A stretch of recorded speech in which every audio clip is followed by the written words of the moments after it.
Yeah, it's Tom. There's an open tag going around. Uh, Two of your most sentimental knives, which absolutely kills me because just I have my K bar that I carried through the service. I have my grandfather's pocket knife. I have my dad's hunting knife, two or three of them. I have my other grandfather's hunting knife and gifts. So two is going to be really hard, but I think I narrowed it down. So first off, let me show you my dad's hunting knife.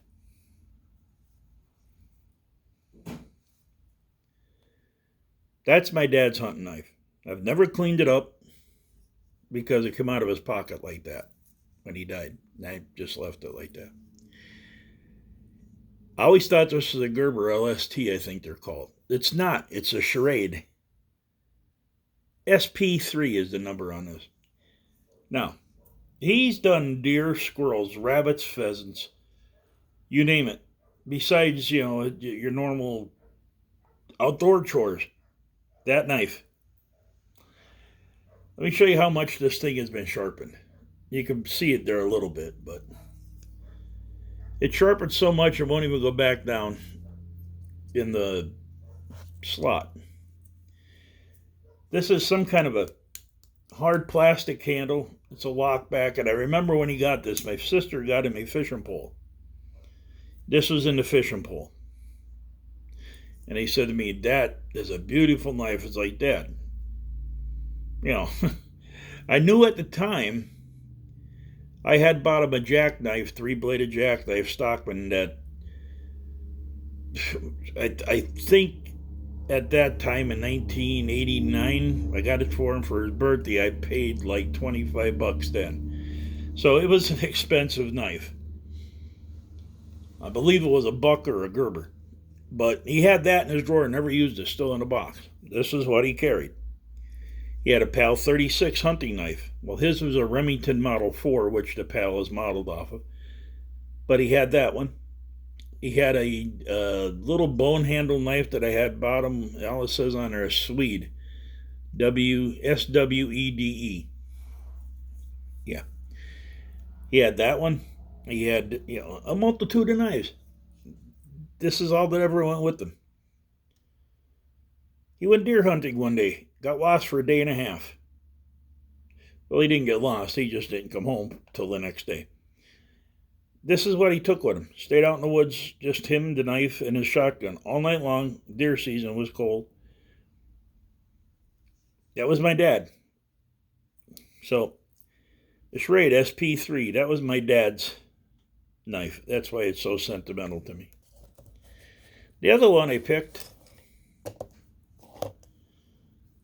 was this one. This is. Sorry about the dog. This is an Imperial fish knife. It's got the perloid things, nickel silver bolsters, carbon steel blades. This thing is a razor. Now, why is this so sentimental?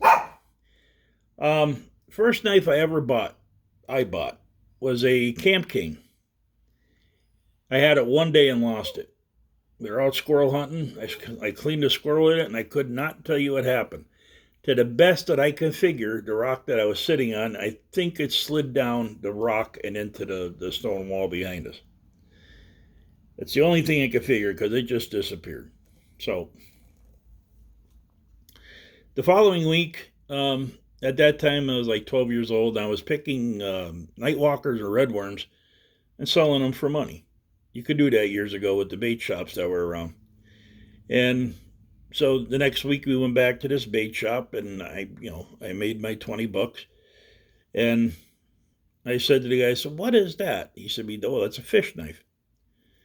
I looked at the blade, it's like, man, that'd be great for cleaning squirrels with. It's got enough length and you can, get up under the, oh yeah, I felt it. It was good in my hand. I'll take it. So that was the second knife I've ever owned. Now, this knife, I guarantee you I could fill up a house with the amount of game this knife has skinned, from deer to squirrels, and even helped skin a bear once with this. Fish, you'd probably never go hungry your rest of your lifetime with the amount of fish this is filleted and scaled.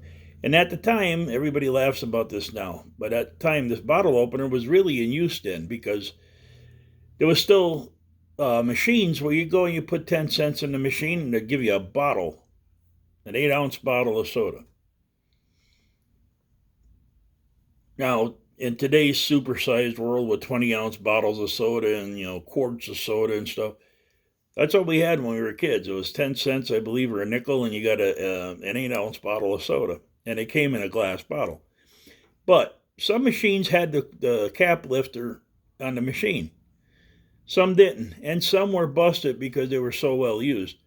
So having something like this in your pocket at that time made sense. Because it was always with me.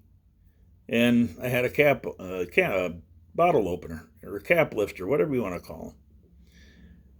So yeah, the sentimental meaning of this knife is incredible. And I might just take it hunting again this year just for the hell of it. I had a bunch of these. I had colonials and I had imperials and I had some Ulsters and stuff. Everybody makes a version of this.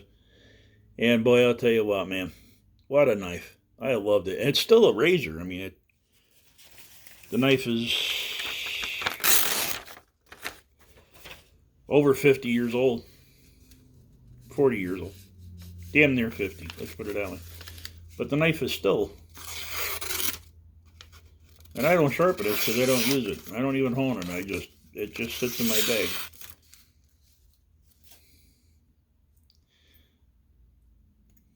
Beautiful. I love them. So yeah, there's my entry into the 2 sentimental knife tags. Now, here's a runner-up for you. And this is just for, listen to that snap. This is just for everybody out there in the knife community that, the biggest, the baddest, the greatest. I seen a guy hunting deer this year. He had a $300 knife on his side and a $200 gun. And I was laughing when he asked me why. I said to him, well, your knife is worth more than your gun. You're hunting with a $200 Savage. Excuse me. And you got a $300 knife on your side. So, my uncle passed away last year. He was 93, I believe. My uncle was an outdoorsman. More so than, any of my other uncles except for my dad. Okay? He was 90 years old when he quit deer hunting. For the last, I don't know, 30, 40 years, since the 80s, early 80s, because his son told me how he got this knife. He's used this knife to clean a deer every year, if not 3 or 4. Because the family would hunt, and we'd all get together, have a big cleaning party and everything. So this knife was used for that. It was used for all the small game that he shot. It was also used to clean the chickens that he would slaughter in the fall. A couple of pigs and everything else. You ready?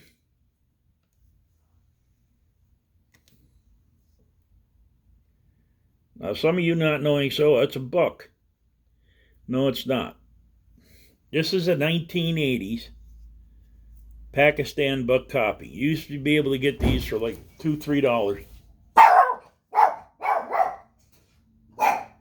You could get these for like $2, $3. They were cheaper than the card knives. And this one here, okay, this one doesn't do it right now.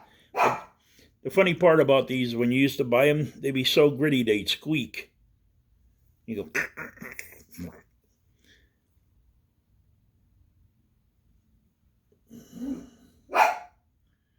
I'm not even sure if this was made in Pakistan because it doesn't even say Pakistan on it. But anyway, this is what he used for deer, a couple of bear, small game, yard chores, slaughtering, butchering chores. This is what he used. Now, everybody in knife community says, well, they're junk. But, the stupid thing does cut, okay? And it can be sharp and heavier. And I'll tell you, if you can look right there on the tip, see that discoloration? That's from the last deer he killed. They never cleaned it up. He sharpens this with a file. So, that's my 2 sentimental knives video, and one little extra that I just found funny because I'm guilty of it myself. I got $50 pocket knives that I hunt deer and everything with, and years, literally decades, on a $1 or $2 Pakistani buck copy. So this is Tom. Hope you liked the video. Don't forget to share it. And I thank you for your time and your patience. We'll see you guys on the next one.